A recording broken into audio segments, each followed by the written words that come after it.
Since mental health is on the table, Bravo didn't want to be held responsible for any reason. So it seems like any PR team would do this. This follower said to me, I do PR for pro athletes. This is 101. That statement about her being hacked is Rehab. 101. And rehab. Yes. Yes, because the person's trying to make themselves better.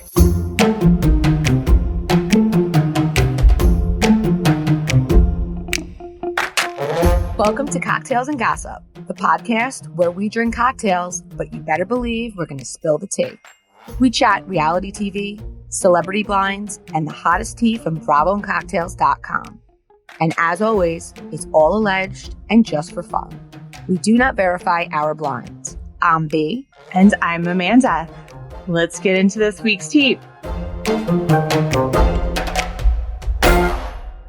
What's up, cocktailers? And Amanda. Amanda, today we're starting off with the positive stuff because there's plenty of negative stuff this week. We've got, of course, Scandival. We've got all the toxicity in Jersey. I don't know if we'll get to the summer house, Danielle's bizarre reaction, but there's a lot of good stuff happening. And wouldn't you know, it's all in the Big Apple. I can't wait to see it or to hear about it because I know you actually have some stuff I haven't even heard yet. Hey, cocktailers, by the way, and B, another day, another closet for me. It looks kind of the same, but I am actually in a different closet. So you guys will have to tell us if you can hear a sound difference. Should we start out with new Roni first?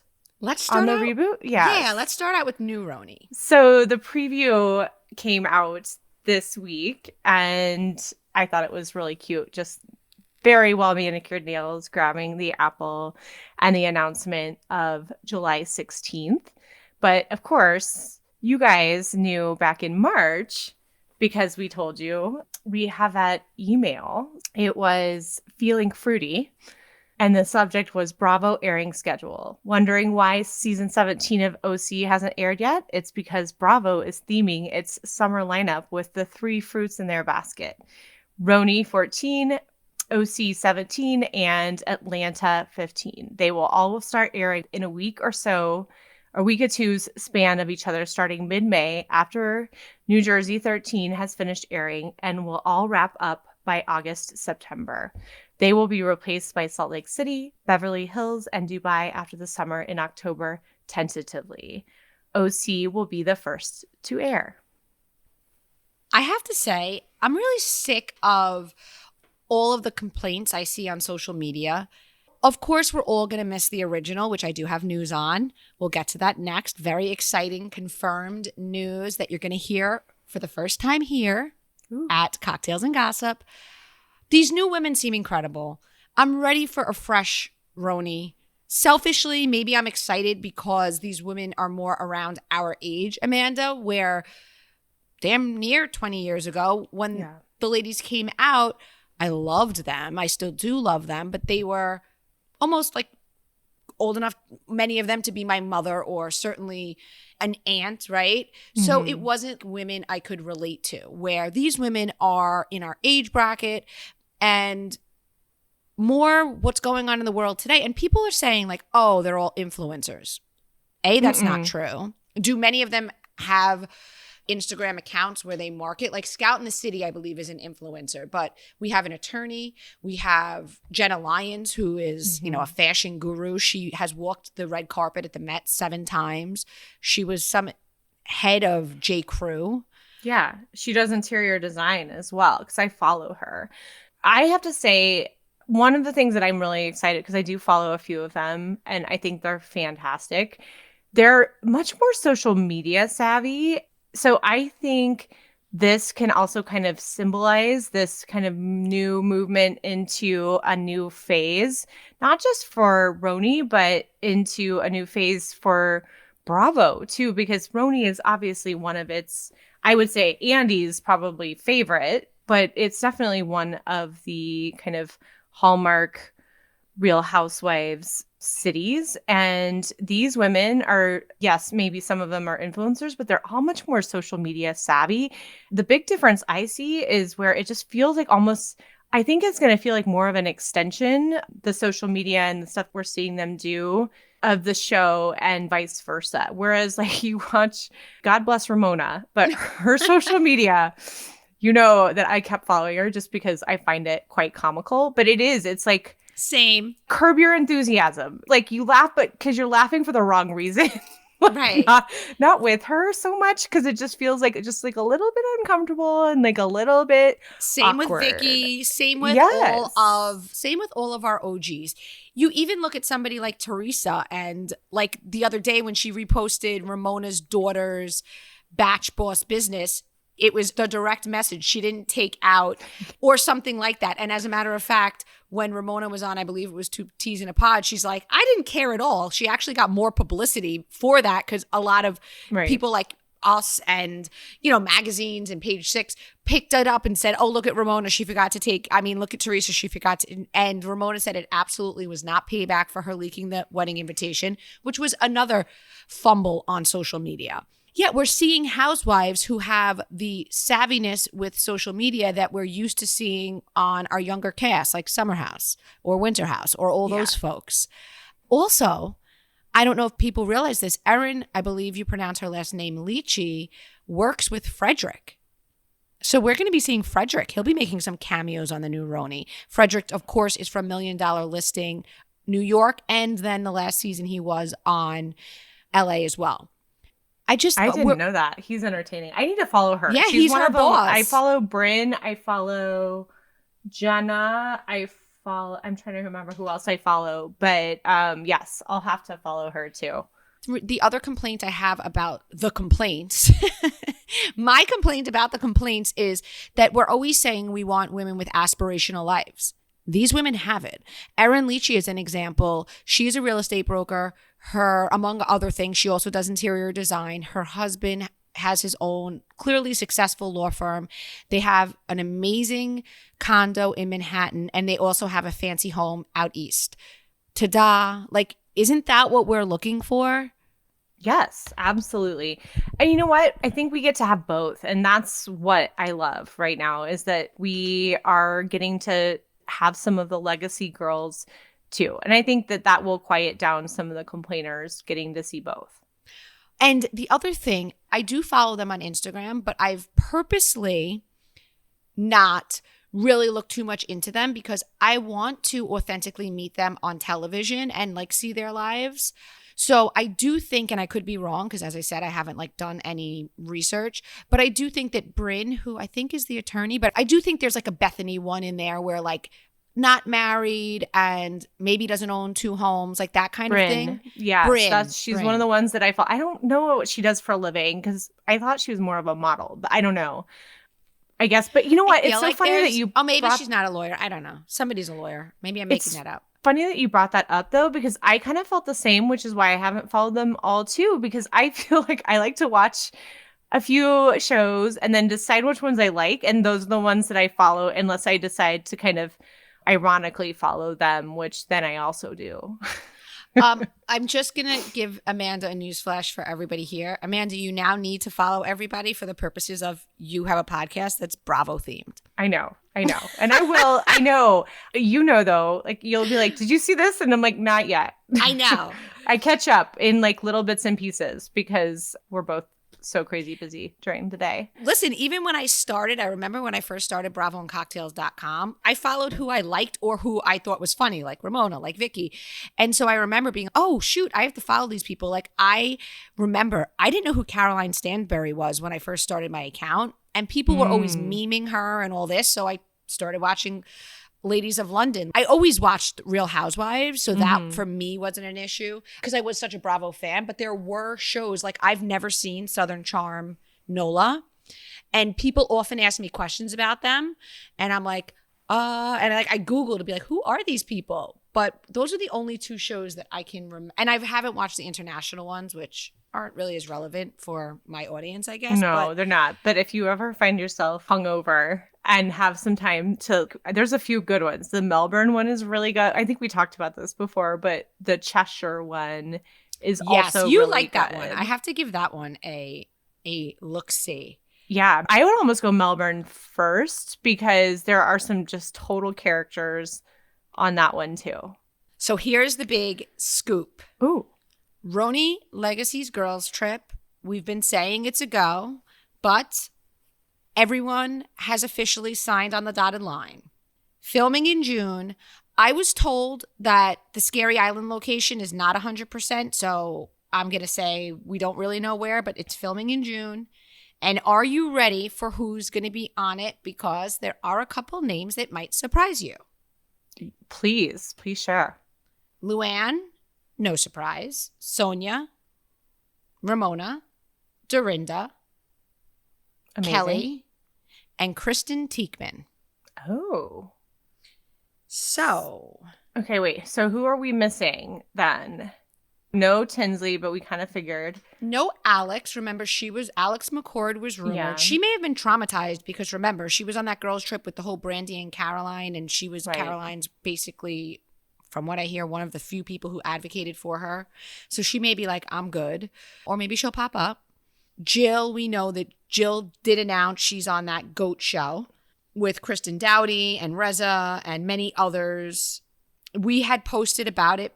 The working title was The Boss, remember? Mm-hmm. And its actual name is GOAT, which, everyone knows what GOAT stands for, right? Yes. Greatest of all time. Love it. I know that because of LL Cool J. He had a song, GOAT. Oh. Your reason for knowing that is way cooler than mine. What's your reason for knowing it? I'm sure I probably knew what it meant before that, but GOAT is also like a big brand in lacrosse, and my son plays lacrosse. So that's that's one of the reasons. I'm sure I probably knew it before that, but yours is way cooler. Wait, you want to laugh? Because I said that I would share this, and then I was like, no, I shouldn't because it's embarrassing, but I don't care. So I ran home because you guys know I'm having work done on my house, so I'm recording from my dad's condo. So I ran home, and I put all my podcast stuff before I left this morning for work in my son's old Pokemon book bag. And then I was like, you know what? It's been a long week. I'm going to bring a bottle of Prosecco and I'm going to have a glass of Prosecco. My sister-in-law lives in the same complex, so I'll have a glass with you guys and then she'll come over when we're done recording and she'll finish with me. So I'm walking in the building and I have my pocketbook, my cell phone's falling. I'm like, in work clothes, but like, how you look. Am I the only person who I always say like it looks like I go and I like teach finger painting as an or just a painter because I just look a mess at the end of the day. My hair's all over, my clothes are disheveled. I got my hot mess look going on. Because, of course, between this, I have picked up my kids. I've dropped them to their various right? So we know the whole thing. So now I got the Pokemon book bag on. I got the bottle of Prosecco. I got the bottle opener because my dad doesn't drink. People must be like, what in the world is she doing with a Pokemon book bag? And not only a bottle of Prosecco, like maybe she's going to visit a friend, but like her own bottle opener. That's hilarious. If only we could have gotten a picture of that. I would have enjoyed somebody it. may have. Thank God. Again, guys, this anonymous thing works out for me all the time. Could you imagine how mortifying? And I do feel for reality stars because if I were a reality or any sort of star and I were to have a picture snapped of me this afternoon, I would be rightfully mortified. I mean, and God forbid, it's like you have a zit and it's like then the next day it's like the headline. Yeah. Reality star Lindsay Hubbard has a huge pimple. Sorry, not to pick on you, Lindsay. But you know what I mean? I know, and I'd like to think that I would like get my life together and be somebody who was very put together, but I know that I wouldn't. So I feel like you're either this person or you're not this person. I feel like either you're the person who would never leave the house without concealer and mascara, even to go to the grocery store really quick. Or you're like me who like, I took a picture of myself one day. It was like a snow day and I had run over to buy bacon and eggs for my kids. And I had a nightgown, snow boots, a huge parka, and glasses and a hat. And I took a picture of myself and sent it to my girlfriends because it was, oh my God, thank God. It's super early and snowy and a snow day because if anybody saw me like this in public, they would die. I always would have makeup on though. Not? Oh, do you? I think so, don't. but this is the thing. I would be wearing that outfit, but I would have mascara and lip gloss on. Yeah, not me. No, like Just a lot of because I times don't like, know. I don't think I've left my house since like 7th grade. Like if I go to the gym first thing in the morning, I will not put on mascara, but I will put on lipstick. I never don't have lipstick on. Whoa. Yeah, no. I roll out of bed, brush my teeth, put my hair in a ponytail, and go to the gym. That is how I look. I think don't it's even know probably if I wash better. my Like face first. I do that, but plus lipstick. So people are probably like, is she okay? Does she think it's literally putting lipstick on a pig? Like Well, you proved my theory wrong then, because you do like a little bit. a little bit, right? I do just enough to not stop, to not make cars crash because they're so horrified. Maybe one day I can be a person who does a little bit more. But yeah, if you run into me at the grocery store, chances are I might be in my nightgown. Yes. Or with some leggings on under. I think I did put on leggings under. But wait, so let's get back to this. So the new show, The GOAT. So this is my question for you, Amanda. Okay. So as we're talking about it, I'm saying to myself, you have Kristen Dowdy, who is a star. You have Reza, who is a star. You have Jill, who is a star. That's why they're on GOAT. Like, how do you think Bravo feels about their talent getting scooped up by other networks once they've been discarded by Bravo? Do you think, like, going forward, this would impact who they let go? Or because I do feel that social media has played a part and opinions have played a part in them letting go of people due to fan backlash and stuff. Do you think this is going to affect? Do you think they're salty about it? What do you think? Is Bravo salty about it? No, I think Bravo actually probably likes it because I think it becomes a free kind of proving ground for these stars. And if they do really well on these shows, then Bravo can kind of call them back up when they're ready. Almost like a minor leagues in baseball, right? And they're not paying for this. It's not even like Peacock is doing it. It's like a totally different. And I think I'm betting the format of that show is not a format where you would come back season after season. Right. So I'm sure Bravo actually probably likes it because it's not E, or I think it's E who has this show, can like hold them for season after season. If it's like a Traders kind of thing where it's like you come, you compete, and then you're done. And I guess it's good in a way, to your point, to see like who picks up traction again. So this is going to air, and again, social media, like who's getting memed, who are people having on their podcast, who's everybody buzzing about. Like if after this airs and everyone's buzzing about Kristen Dowdy, they could be like, let's bring her back. People want her back. We gave her a break and it's time to have her back. Well, and who's vibing with each other too, because I think that was one of the things that I really enjoyed the most about Traders is seeing all the people from the different, and like who got along really well, and like seeing that just like the friendships that kind of came up. And because I think that was probably honestly one of the reasons that Bravo was kind of okay letting Kristen go and Stassi go, because I think they still both have, and especially I know Stassi has a very loyal following, but because we kept seeing him in the same settings, right? And it was like kind of a loop where it was, oh, Stassi and Kristen and Katie are being mean to somebody, to Sheena again. Right. That story gets a little bit tiring, but they're still really interesting people. So I don't know. I think it's probably a win-win for Bravo. Yeah, that makes sense. We've been getting a lot of questions about the Thomas Ravenel thing and the fact that he got awarded sole physical custody. I mean, I know how you feel. I'm not super interested in like going into a lot of detail on this one, but I know you got a couple of confirmations on a couple of things. Yeah, I mean, I think we've been clear from the start of our podcast that we're not interested in speaking on abuse or really any sensitive issues involving children in any sort of depth. I will say that I do hear those reports are confirmed, and it's a very sad situation for everyone involved. And that's all I really want to say about it. Really, I hope the family, the parents, and the children find some sort of peace, and that the kids can have a healthy environment to grow up in. Agreed. That's it. Like, I didn't post it. People are like, oh, did you not see this? It's the same thing with the Jen Shah stuff. Like, I'm just not posting about, and I posted this week because somebody asked, and I was like, just FYI, I won't be posting about her ever again because she's never going to be on our television. So, yeah, just moving on. Speaking of Charleston, I posted today, I got confirmation, cameras up Monday for season 2 of Southern Hospitality.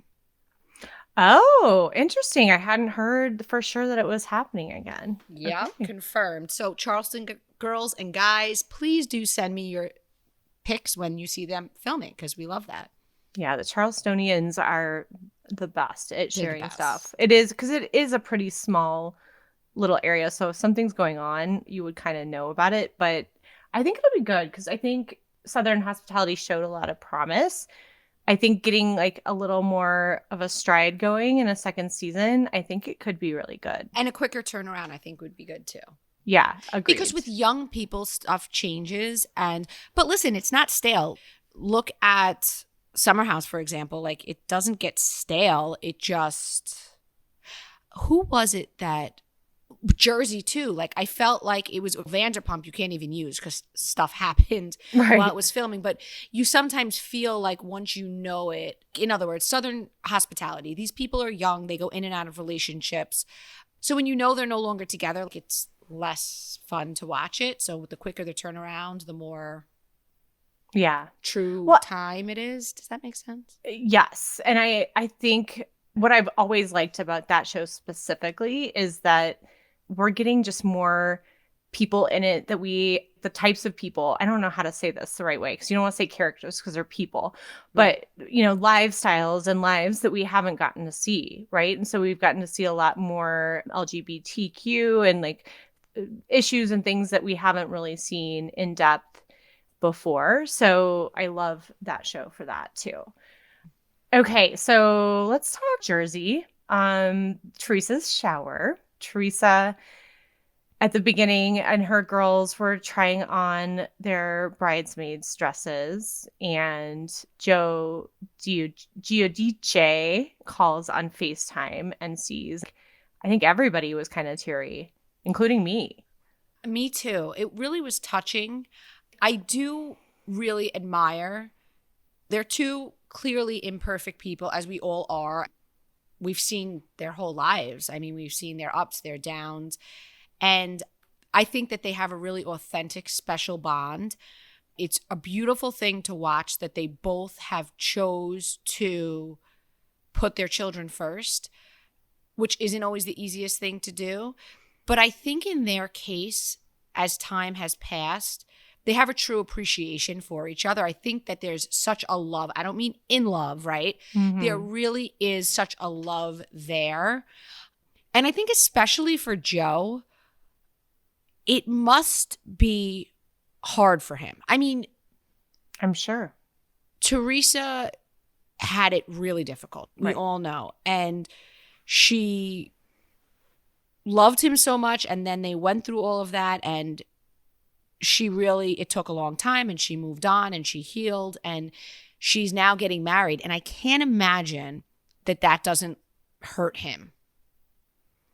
Well, of course, right? And watching his daughters and everyone have their lives kind of move on, and he can't be there physically, it's got to be so tough. I thought I wanted to echo your sentiment about, I think they've really put their kids first and really focused on doing what is best for them as their marriage dissolved. Like, you didn't hear her say a lot of unkind. She could have, I think, gotten a lot deeper than she did as far as the things that she said about him, continued to defend him. I found that to be very admirable, because I believe that she did that because of her kids and wanting her kids to have that great relationship with their dad. But I also and not to interrupt you, but I also think, and I believe this to be true as well, that there's a difference if she felt that Joe Giudice did this with some sort of malice and carelessness and didn't care if he got caught and didn't care if his family suffered.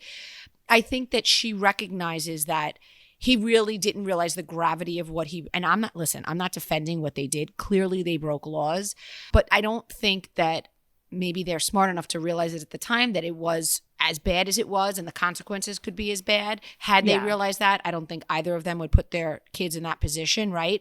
So I think that anger that obviously she felt, and certainly when she was away and then she came home and her mom died suddenly and she had missed that time with her kids and her mom. I think that she was able to move past that anger because I think it would be different if Joe was doing something illegal behind her back recklessly, right? Right. Like, in other words, in my opinion, I understand she says she didn't read the papers, but he didn't hide it from her, is my point.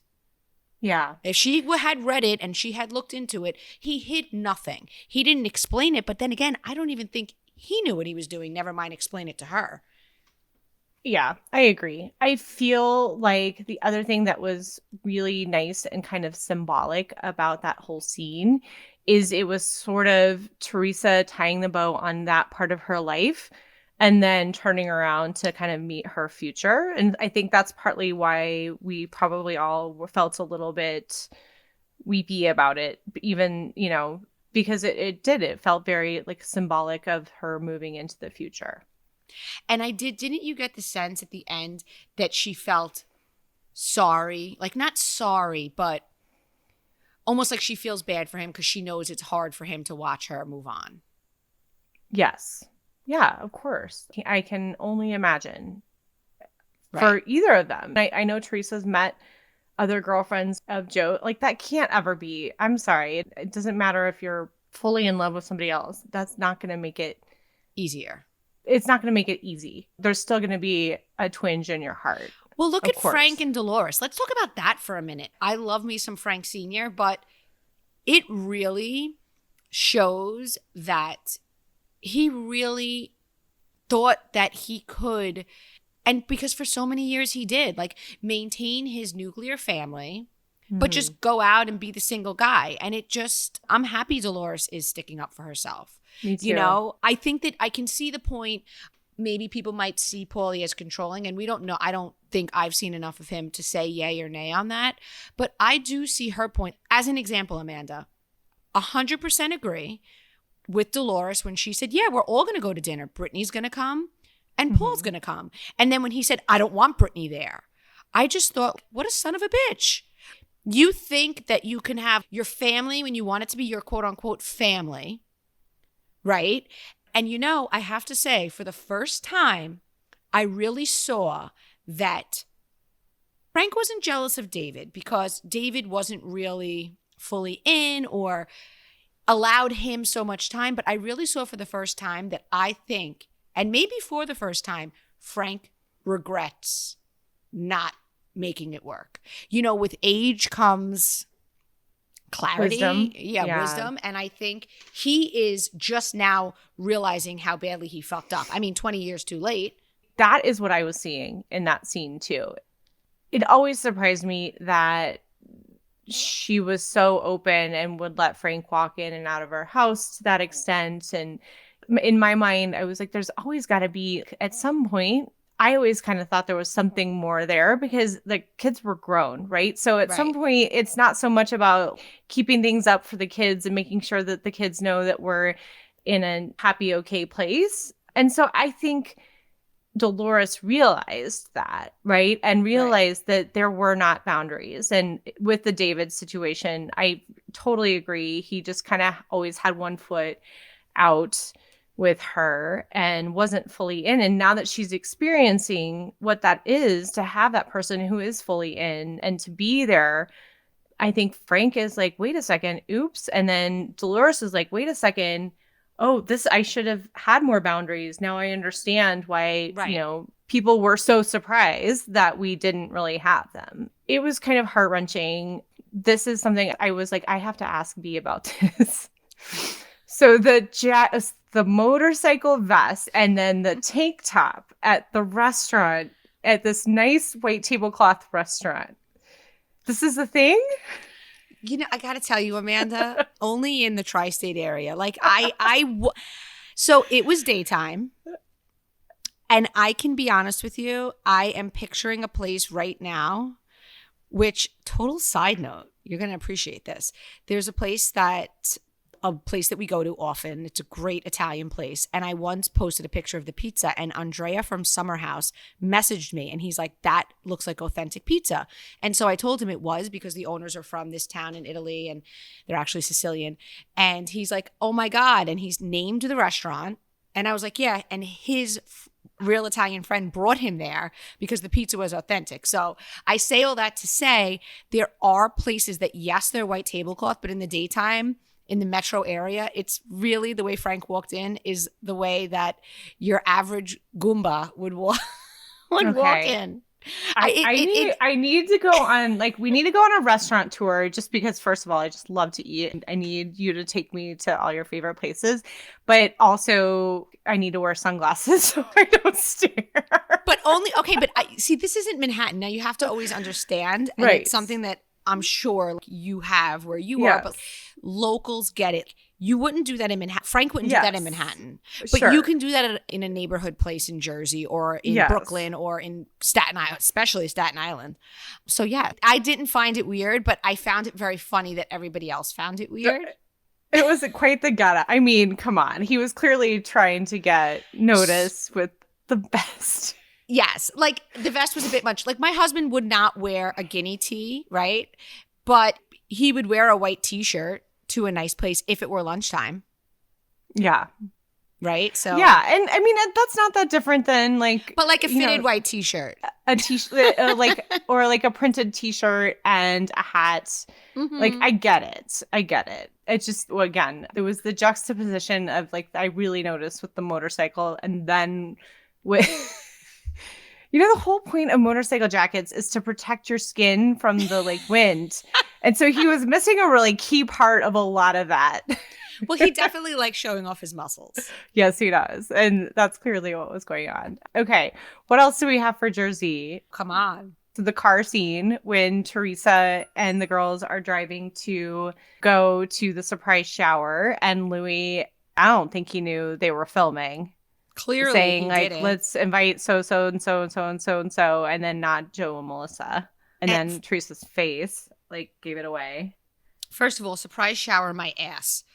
She says, Gia, call and say we're 5 minutes away. She's in basically a short wedding dress. But anyway, that's fine. A lot of people do that on their bridal shower. They pretend it's a surprise. We know. Right. But the way she tried to cover it up, saying, oh, we'll invite everyone. And then Melania saying, ugh, why do we have to invite them? The thing is, like, this is my thing. We know that Teresa, Louis, and the daughters feel this way, right? The thing I think that pisses people off is that Louis acts as if he's sugar sweet and kind to them, and they're trying to present it as if the Gorgas are insane and delusional. That's the piece of it. Like, if they just were all honest with being like, let's not invite them because clearly... And name the reasons and say whatever your reasons are. We're not on good terms and we're not going to have them. But for them to pretend like everything's great. And the last time we saw them together, he's trying to broker Pete, right? Right. So, and then we see, upcoming episode, he's saying that he's pulling her out of a snake pit. Is he purposely isolating her from her family? Now, granted, no one can deny that the Gorgas and Teresa had an unstable relationship. So it wasn't exactly the hardest thing in the world to do. But my friend over at Thea over at Your Moms Are Watching actually posted after the episode, and she highlighted the fact that he has done this with several people in her life. Dina, one of them. Mm-hmm. She pointed out that Dina and her husband Dave hung out with Louis and Teresa a few times when he first came in the picture.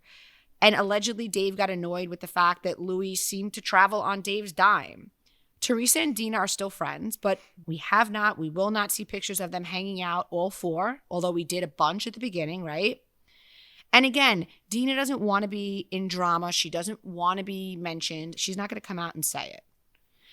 We then have Frank Sr., who we know went against Louis at the reunion, right? So that's a division. I mean, Frank Sr. and Teresa have been friends for as long as Frank and Dolores have known each other.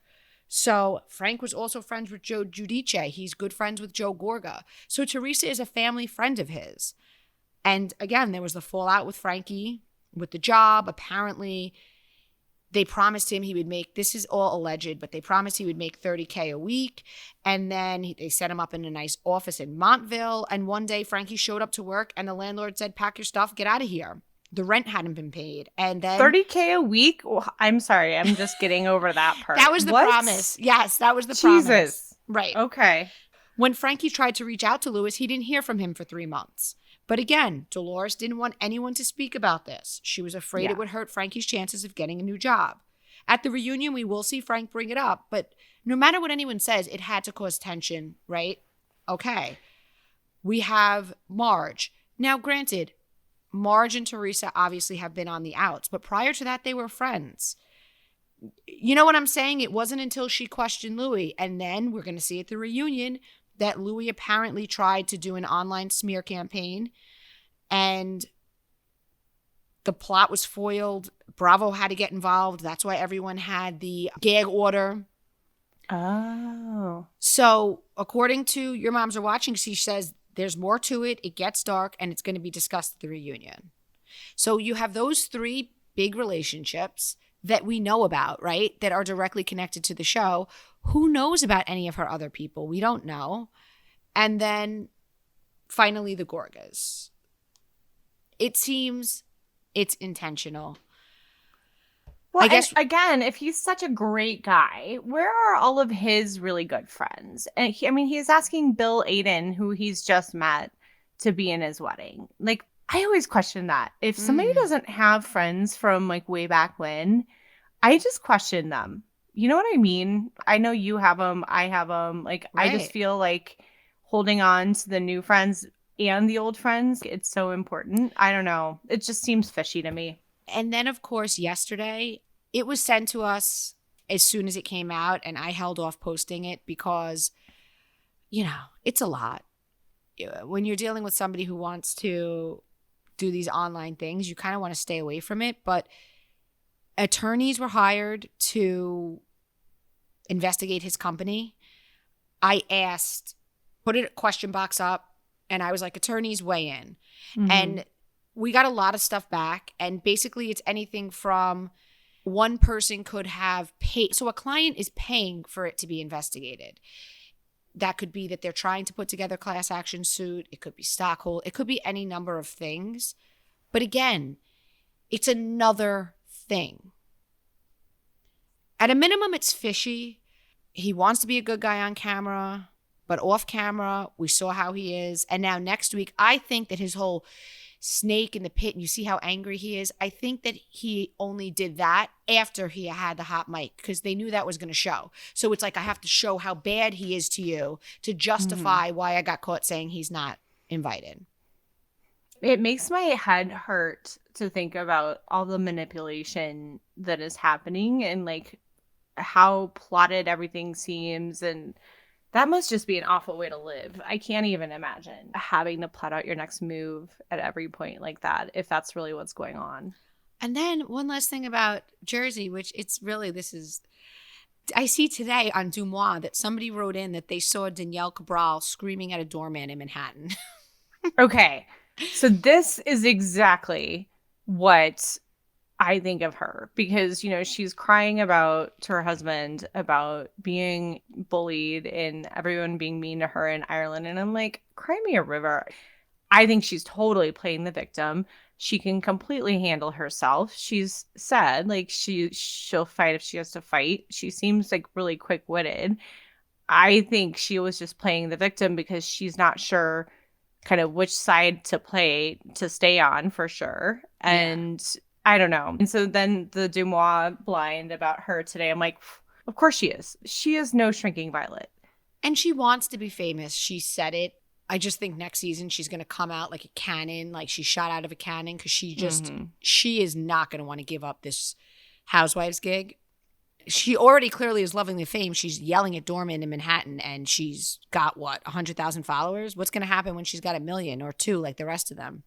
Yeah, I think she can handle herself just fine. She's the victim. And something else I saw floating around the social media universe is that apparently Rachel Fuda's stepson's mom spoke to the Sun. That's where I saw it, the Sun.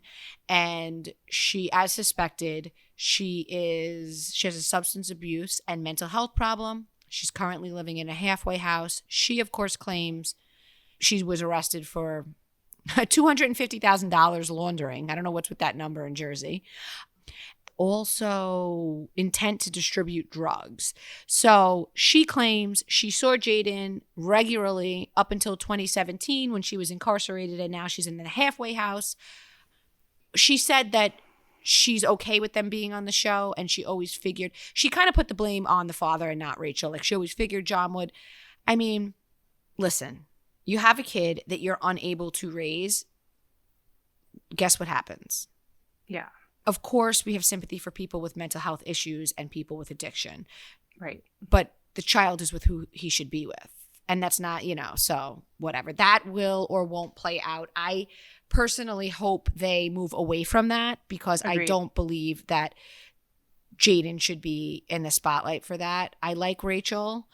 I think she could have done the season without bringing that into the mix. Just saying that he's your stepson would have sufficed. And if people wanted to go digging, which I'm sure they would have, let them find it out. It didn't need to be a storyline. And I do like her, but I don't know. What do you think? I feel the same way. With kid kind of stuff, you just have to be so careful if you're going to put them on TV. From a privacy standpoint, but again, this is why I would never be a housewife, because I appreciate my privacy. And I am big on my kids' privacy on social media, and I don't allow anybody to tag me without my permission, because I don't want somebody tagging me, because it's happened, right? And they put on their public accounts and tagged me or tagged pictures of my kids. I don't like that. I do not like that. I'm really big on that. I always put my kids on no, you can't take pictures of me and, use my kids in publicity for our kids' school. None of it, because I think Jayden might be a little different because he's older. I think he's 15 or 16, but I don't know. I think children's privacy is of the utmost importance. So again, why I would be a terrible housewife. Reason number 389. Let's talk about Vanderpump, because I feel it was quite the episode, and there was the big trailer leak this week, which you posted right away. So what do you know about that whole situation? So the person I spoke with said, since it was an edited version, it must be somebody who works for Bravo in some capacity.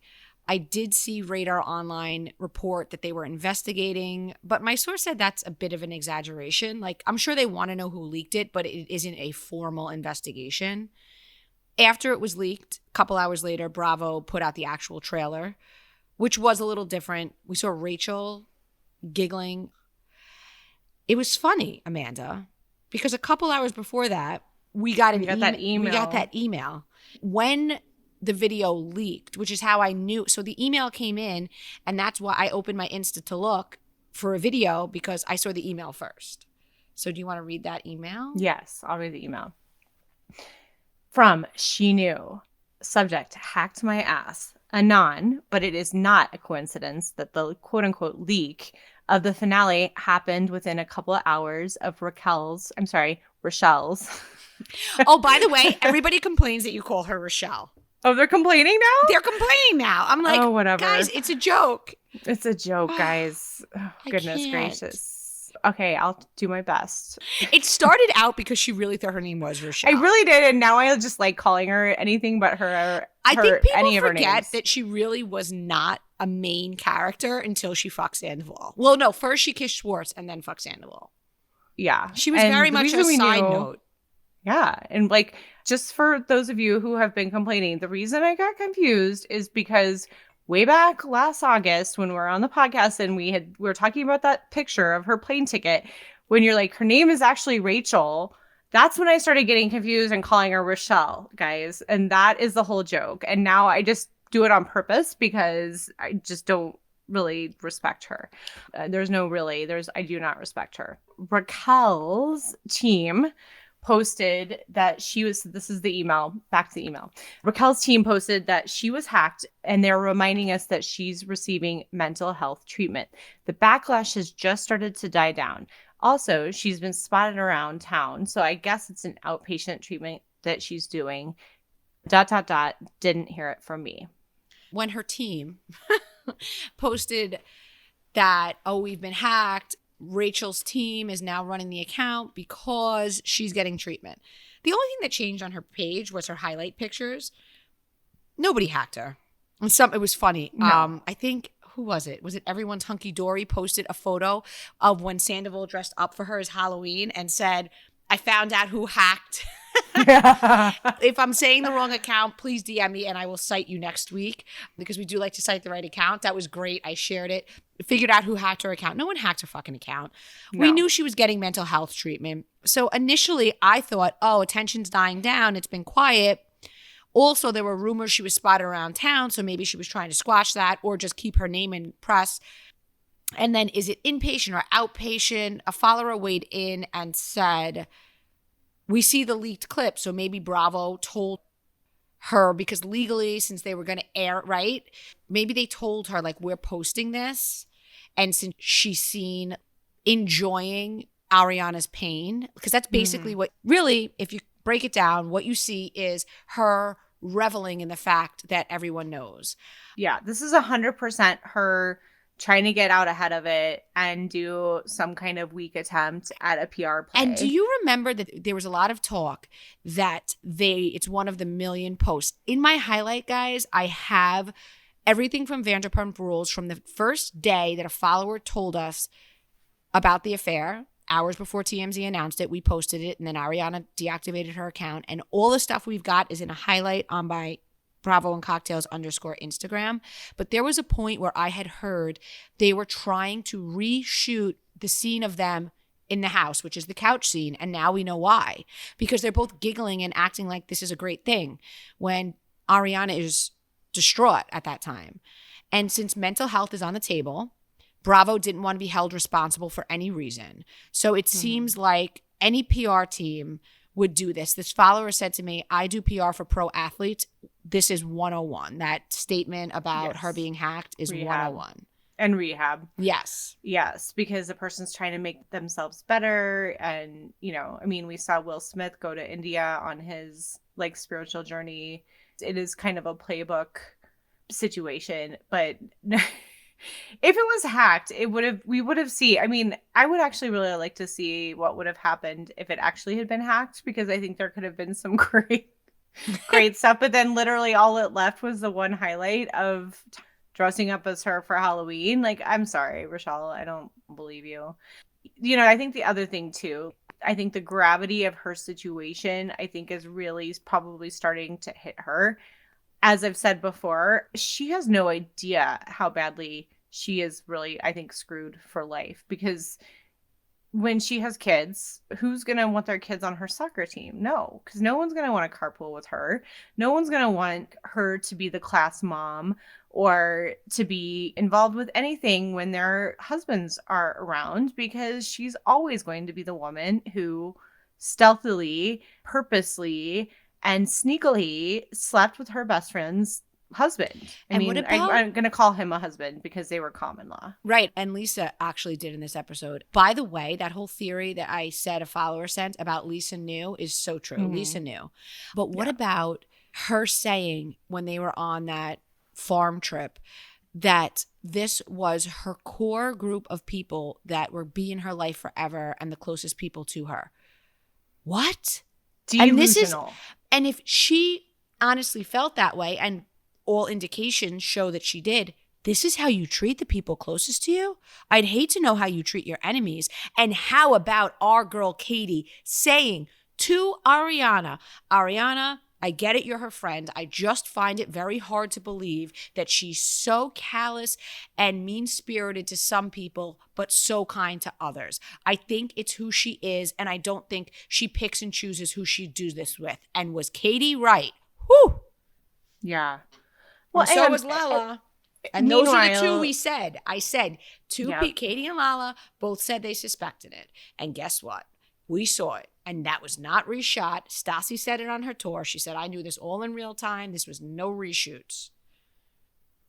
You know, and meanwhile, it just makes your heart go out even more because Ariana still is defending, you know, and she's still like, no, you know what, Tom, come over here. I'm paraphrasing here, but we're so proud to see you come out the other side from ending your pageant life and your breakup with James and all of that, right? And it's just... The other thing I wanted to say, like we saw when Lala brought up to Ariana that he stayed at the party, and then also when she found out that Raquel had slept over and she found out in a bunch of people.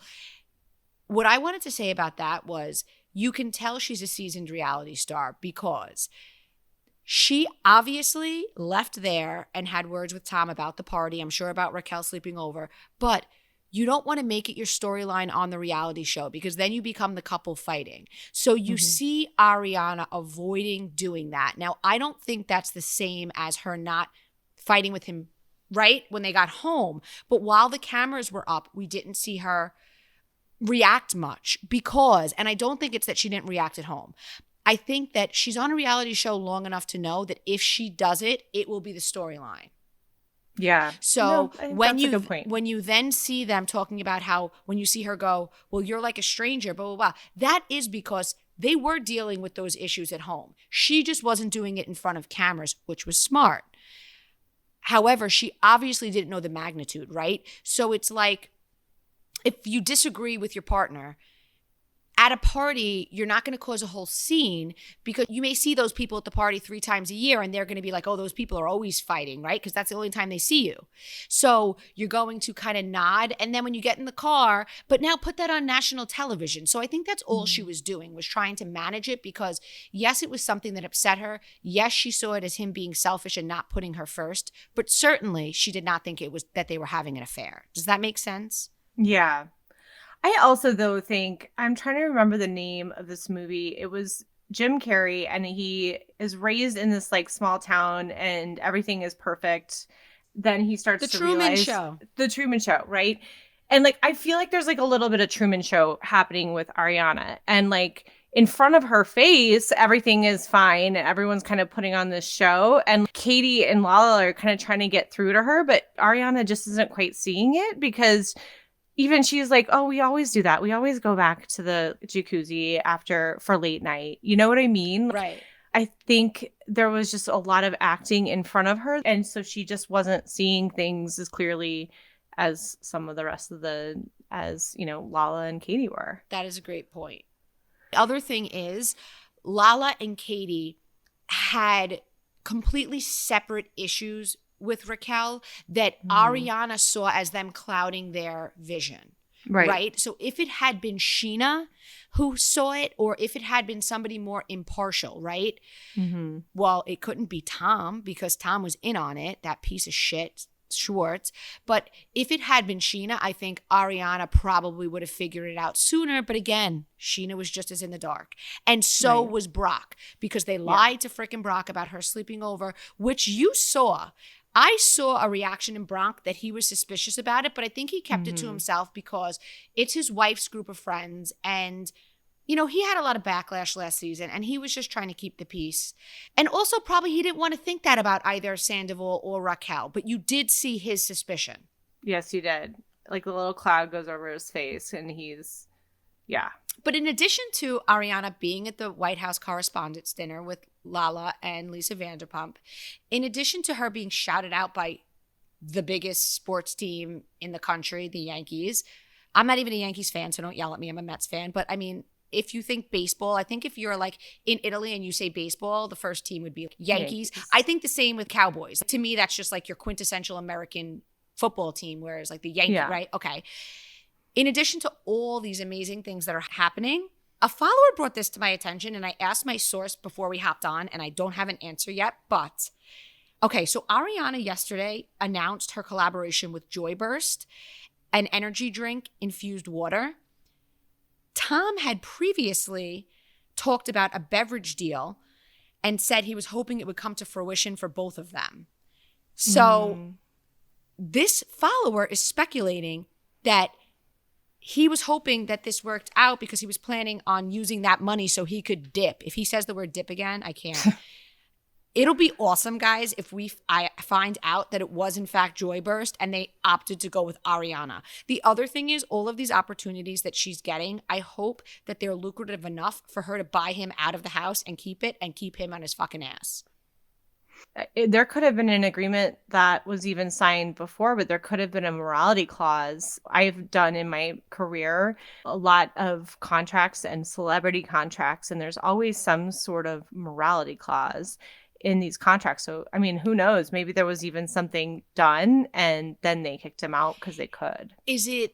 I would think, and you know the answer to this, I would think that when you're signing on a couple, would it be more so likely or just in general? Well, I guess so if somebody hired me to be the spokesperson for whatever and I turned around and got arrested for selling crack, then they would be like, okay, B, you're out because you're a crack dealer. It totally depends. I mean, every contract's a little bit different and what people will agree to is totally different. But a lot of times it'll be like, if one person has a morality slip up, then both of you can be out. Or, the company will use its discretion on whether to go forward with the other of you. But generally, they would use the out to use a morality clause to be out with both of them. But in this case, if I were on the Joyburst marketing team, I would be like, oh my God, we've got to go with Ariana. She is the moment right now. Of course we're going to keep her. They must be like, yes. And I bet that if they locked in what they were paying her, I hope that she gets Tom's half. They're like, you know what? You could just get the whole promo, whatever the deal was. Me too. Let's close up. Were you able to watch last night's Watch What Happens Live appearance? I have not been able to. I just barely got the show in, so I didn't get to watch What Happens Live. So I will say Kristen Dowdy was great. She was very honest. She said she's so happy to be back in the mix, which I appreciated, right? Because people are always like, well, I've been so busy, writing my memoir. I did see a couple clips, and she looked fantastic. She looked fantastic. This is great.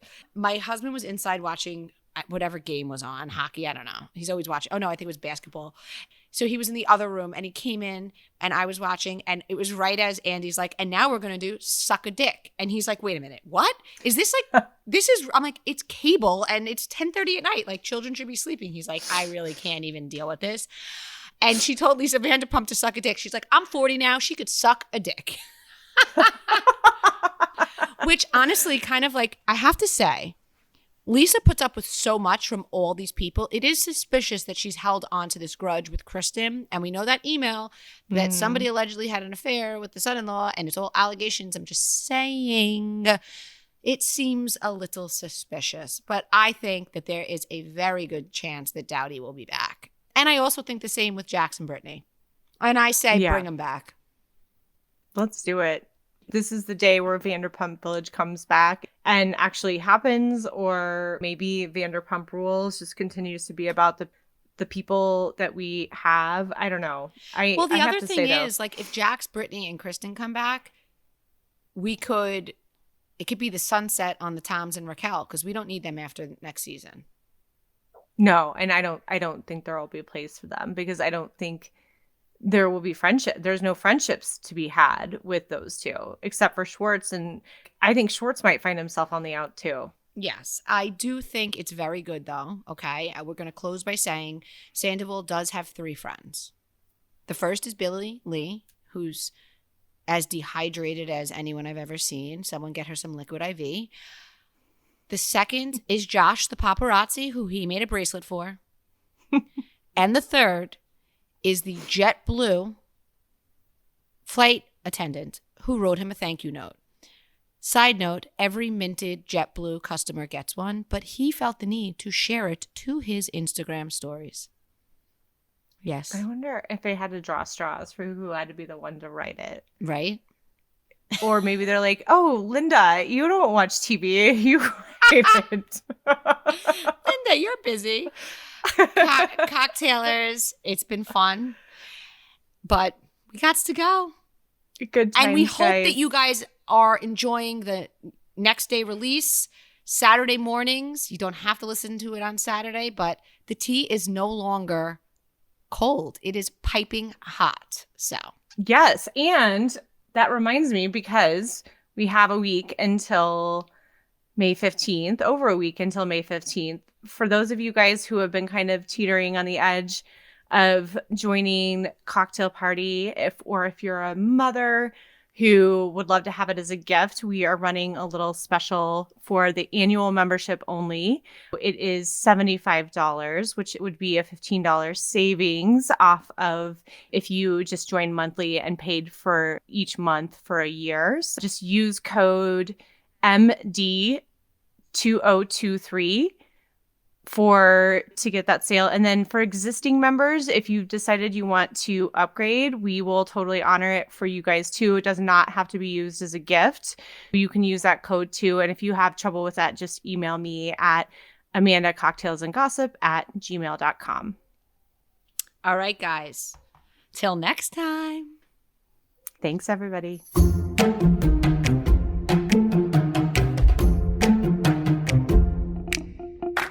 Thank you guys so much for listening.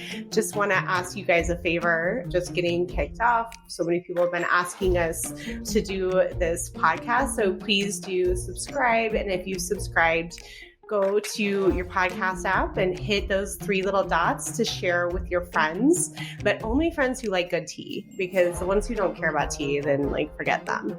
And don't forget, find us on Instagram at bravoandcocktails_. And check out the website, because some great tea gets put there daily that would get us kicked off of Instagram. So thanks for listening, everybody. Bye, guys. See you next time.